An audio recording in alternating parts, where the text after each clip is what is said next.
I don't hear myself. Hi, I'm Chissum Worthington. You're tuning... I still don't hear myself.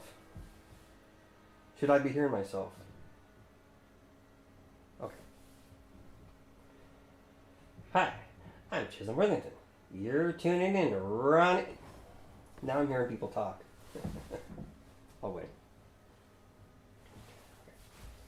Hi, I'm Chissum Worthington. You're tuning in to Ronnie Barnett'S Boom Boom Room with Steven Spash. People are talking. I can't do it.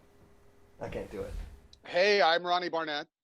And I'm Steve Schnee. And welcome to Ronnie Barnett'S Boom Boom Room. He's lean and lanky and he knows how to zoom. Check out Ronnie Barnett'S Boom Boom Room. Season 2. Now here's a format cluster. Is that cluster's kind of an ugly term, huh? Anyway. It's almost as bad a word as moist. Moist is weird. Weird. But, moist is awkward. In the right context, it could be a favorable thing. But okay, so the thing I figured out one day that I have a collection of luggage tags. All right, so let's just go through them here. Stephen Bishop, luggage tag. All right, there's the logo from that famous record, and then there's his office information. I can give this away now. It probably doesn't have an office there anymore. Yeah. Hard plastic. Wow. Yeah, Beverly Hills. So phone number, Stephen Bishop, Bish, luggage tag. Yeah, I wonder if you can still call that number and it'll just keep ringing on and on. Thank you. You didn't let me down there. That's dumb. Again, I own stuff. Doesn't necessarily mean I'm a huge fan or not a huge fan. But here's a Maria Muldaur one.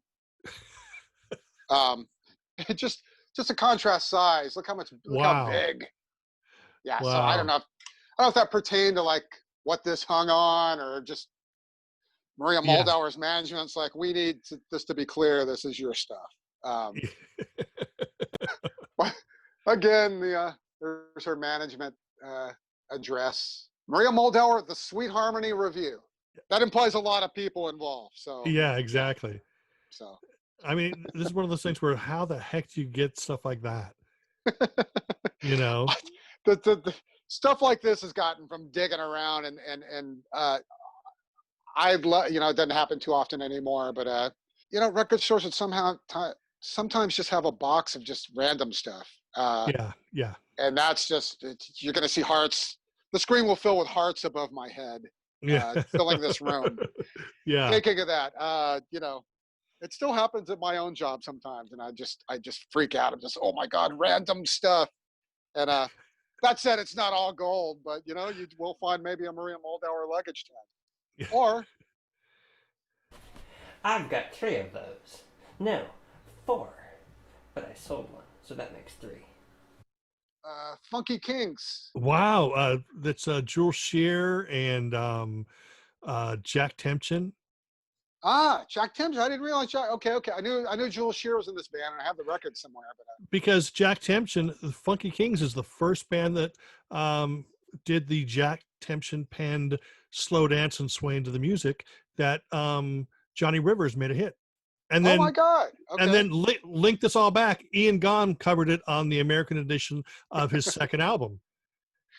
Jesus. Yes, the second album, the Pastelli one, the one with the Pastelli cover. On Stiff America. That was the American cover. The British cover. That was the American cover. I'm sorry. Yeah. Okay. Yes. Yeah. That's okay. Amazing, So Jules Shear was kind of just a hired gun in this band. Like no, he didn't write songs. I think he did, but I think that it was kind of like it just so happens that Jack Tempchin was in the band too, and he wrote "Slow Dancing." Okay, because Jack. For people who don't know, Jack Tempchin wrote "Take It Easy." He wrote a lot of songs with Glenn Frey or Glenn Fry, however the hell you pronounce it. Yeah. He wrote some of those Eagles songs. Yeah. The big ones. This one, there's no address, just a number 2. So, I'm sorry. The address is on the bottom there, in very small print. Wow. But number 2, Funky Kings, organized. They had their luggage like numbered. Which is smart. That's actually a smart thing. Either that or that's just the shit. Boom. Boom, boom. Okay. This continues, believe it or not. You'll like this one. This is an underrated act. I like them all so far. Seals and Crofts. Ooh, wow. To the point, no logo, no like the Funky Kings. There you go, San Fernando, California. So it's probably like some warehouse or rehearsal space they had over there. Wow. 9 House Productions. That's amazing. Yeah, I mean, growing up, I couldn't stand Seals and Crofts, but I love them now. So like there's a lot of bands like that. Yeah, well, I think when you're a kid, you know, you look at these guys with these long beards, long hair, and they always look like they're stoned. And you go like, oh, he looks like he smells. But then you realize it's like, you know, as you get older, you go, that guy's cool. Yeah, and like they have good songs. Also with Seals and Crofts, they crossed over and were on like all the variety shows and stuff. Yep. And you would see them everywhere. So yep. They weren't that cool. Get Closer is a song that they did that a lot of people forget. You know, everyone remembers Diamond Girl and Summer Breeze, but then a lot of people forget Get Closer. That's true. That's true.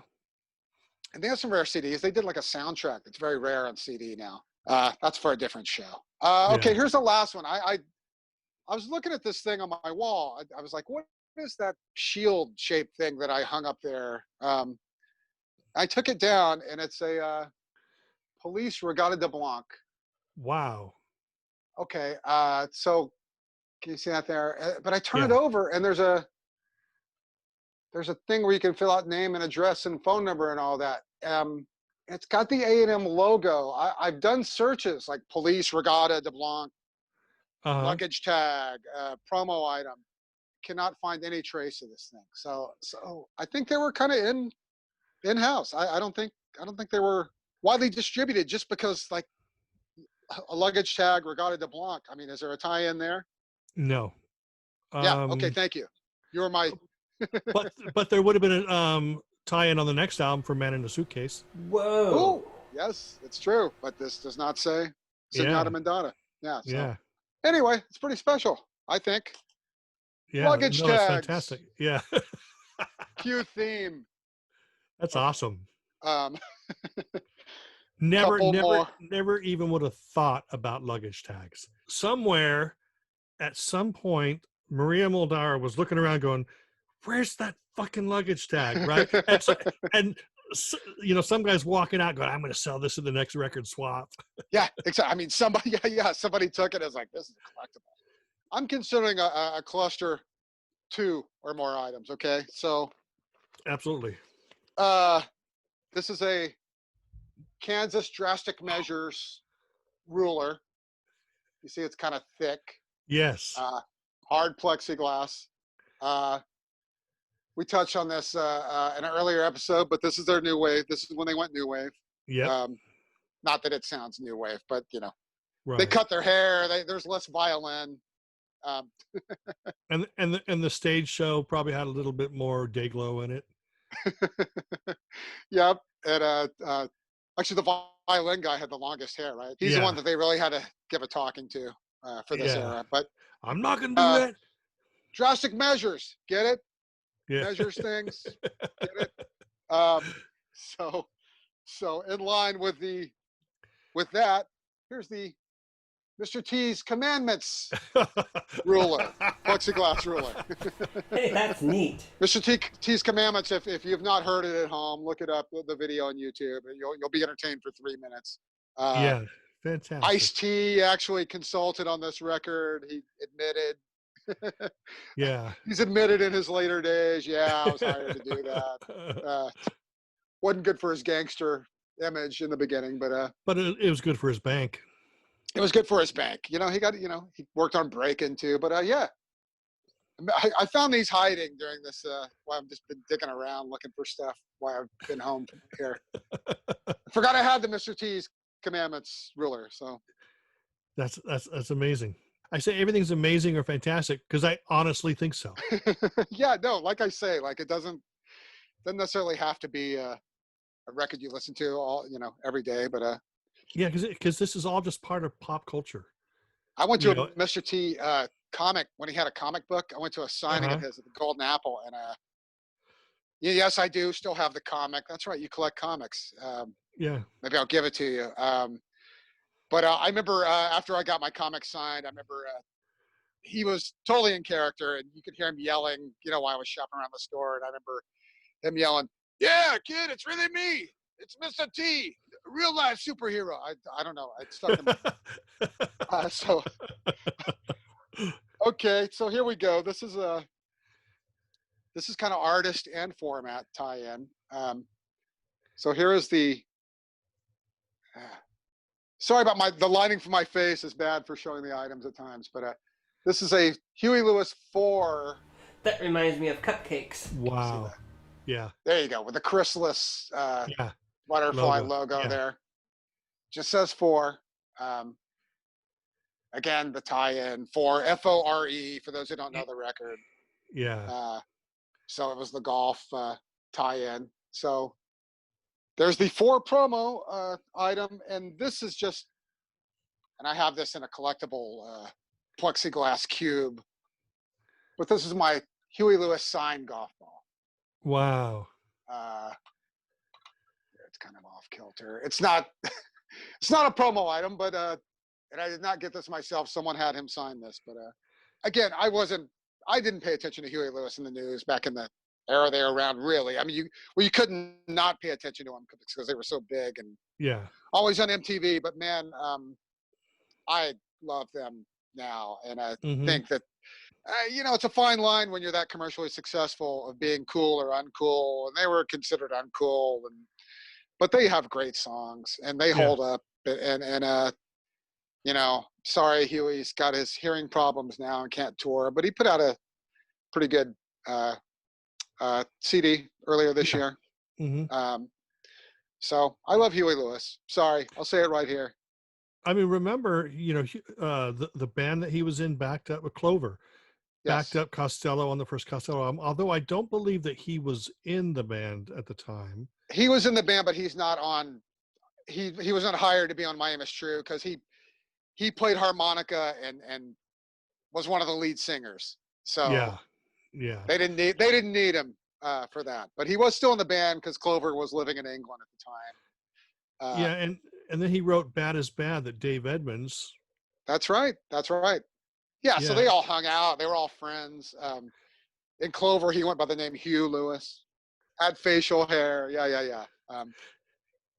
And Clover, Alex Call from Clover went on to write 8675309. And then Alex Call had some solo, or at least one solo album that I used to have. Yeah, no, he had some solo work, but he didn't have the hit. But he wrote that hit. Yeah, right. So. Yeah, so everything we talk about is linked. Yeah, somehow. That's right. He did okay for himself, and he wrote a great book too, which I.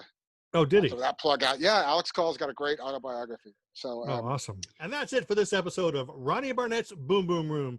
I'd like to extend my personal thanks to Ronnie for allowing us to enter his room. Hey, thank you, Steve, for doing this. You do all the heavy lifting on this, if no one can tell. Anyway, that's it. We'll see y'all next week. He's lean and lanky and he knows how to zoom. Check out Ronnie Barnett's Boom Boom Room.